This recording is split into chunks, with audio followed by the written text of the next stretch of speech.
Halo semuanya, saya Mulia Yolinda dengan NPM 25412023 dari kelas akuntansi 25A.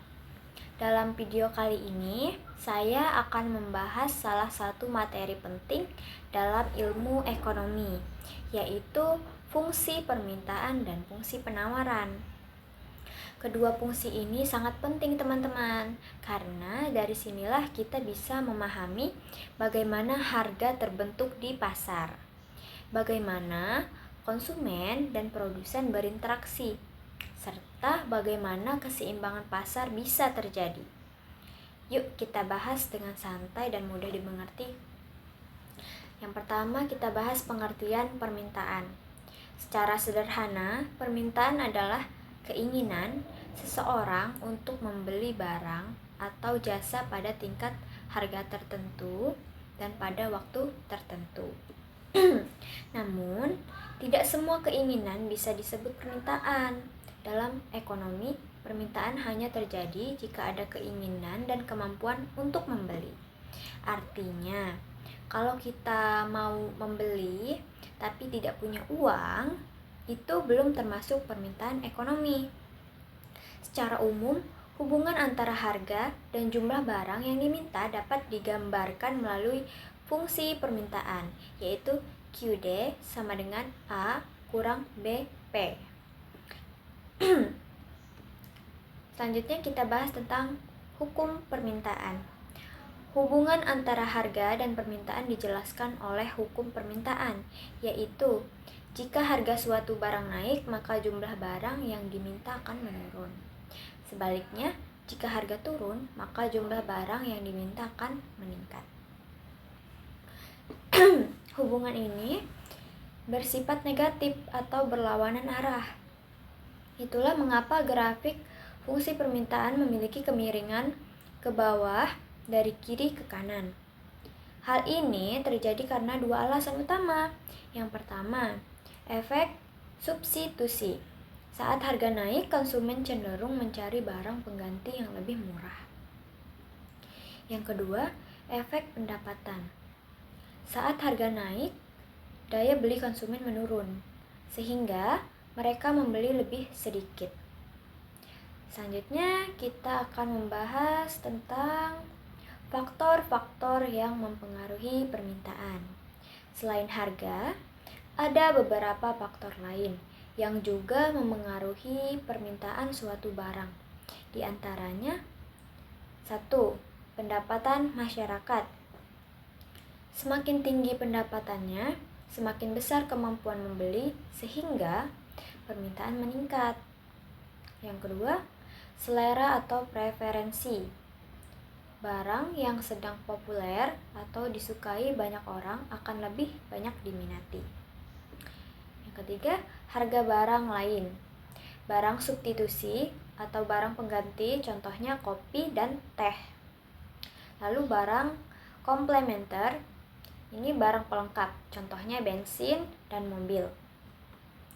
Lanjut yang keempat, jumlah penduduk.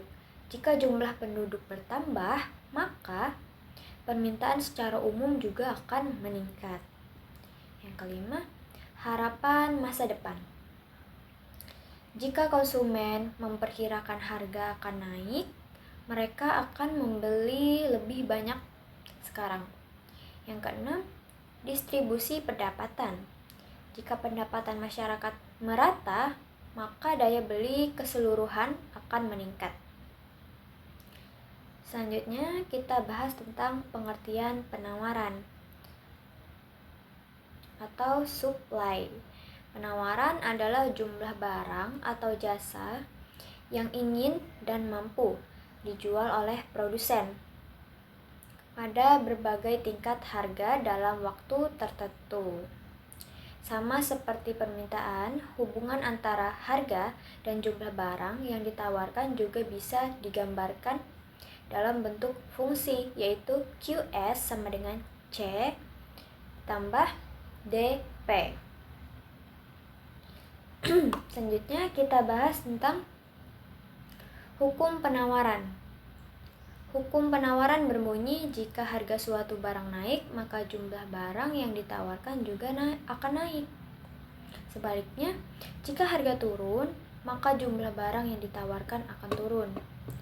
Hubungan ini bersifat positif atau searah ya teman-teman, dan yang artinya produsen akan termotivasi menjual lebih banyak jika harga tinggi, karena keuntungan yang didapat juga lebih besar. Grafik fungsi penawaran berbentuk garis miring ke atas dari kiri ke kanan. Selanjutnya kita bahas tentang faktor-faktor yang memengaruhi penawaran. Beberapa faktor utama yang memengaruhi penawaran diantaranya: 1. Harga barang itu sendiri. Harga tinggi, produsen mau menjual lebih banyak. Kalau harga rendah, produsen menahan penjualan. Yang kedua, biaya produksi. Jika biaya bahan baku, tenaga kerja, atau transportasi meningkat, produsen cenderung menurunkan jumlah penawaran. Yang ketiga, kemajuan teknologi. Teknologi modern mempermudah proses produksi sehingga penawaran meningkat. Keempat, kebijakan pemerintah. Pajak bisa mengurangi penawaran, sedangkan subsidi bisa meningkatkan penawaran. Yang kelima, harapan harga di masa depan.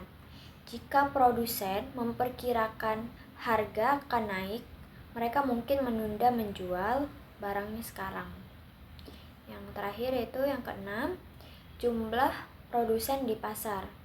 Semakin banyak produsen, semakin banyak barang yang ditawarkan. Selanjutnya kita akan membahas tentang hubungan antara permintaan dan penawaran, teman-teman.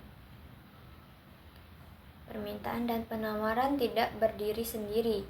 Keduanya berinteraksi di pasar dan menentukan harga keseimbangan serta jumlah keseimbangan. Harga keseimbangan terjadi ketika jumlah barang yang diminta sama dengan jumlah yang ditawarkan. Pada titik ini, pasar berada dalam kondisi seimbang. Tidak ada kelebihan maupun kekurangan barang. Kalau di atas harga keseimbangan, artinya penawaran lebih banyak dari permintaan, sehingga terjadi kelebihan barang atau surplus. Sebaliknya, jika harga di bawah harga keseimbangan, artinya permintaan lebih banyak dari penawaran, sehingga terjadi kekurangan barang atau shortage. Selanjutnya kita akan membahas tentang manfaat memahami fungsi permintaan dan penawaran. Mengapa kita harus memahami kedua fungsi ini? Karena yang pertama, membantu produsen menentukan harga jual yang tepat. Yang kedua, membantu konsumen mengetahui kapan waktu terbaik untuk membeli barang. Selanjutnya yang ketiga, membantu pemerintah dalam membuat kebijakan ekonomi seperti subsidi atau pajak. Yang keempat, menjadi dasar analisis untuk mengetahui perubahan harga pasar dan keseimbangan ekonomi. Dengan memahami fungsi permintaan dan penawaran, kita bisa melihat bagaimana harga terbentuk secara alami di pasar tanpa harus diatur oleh pihak luar. Jadi kesimpulannya teman-teman, fungsi permintaan menggambarkan hubungan terbalik antara harga dan jumlah barang yang diminta. Lalu fungsi penawaran menggambarkan hubungan searah antara harga dan jumlah barang yang ditawarkan. Selanjutnya, keduanya bertemu di titik keseimbangan yang menunjukkan harga pasar dan jumlah barang yang stabil. Konsep ini menjadi dasar dalam memahami bagaimana pasar bekerja, bagaimana harga berubah, dan bagaimana keseimbangan ekonomi tercipta. Demikian penjelasan saya tentang fungsi permintaan dan fungsi penawaran. Semoga penjelasan ini bermanfaat dan membantu teman-teman semua memahami dasar ekonomi yang lebih mudah. Terima kasih sudah menonton. Saya Mulia Yulinda. Sampai jumpa di video pembelajaran berikutnya.